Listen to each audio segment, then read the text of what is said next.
The typical go-to move for working your obliques is that oblique crunch, where you're flexing and twisting forward.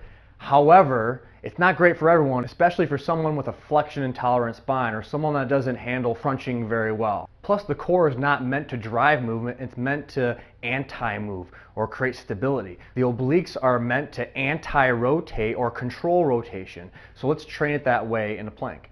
First, we're going to start in our side plank. So come on up and then stagger the legs.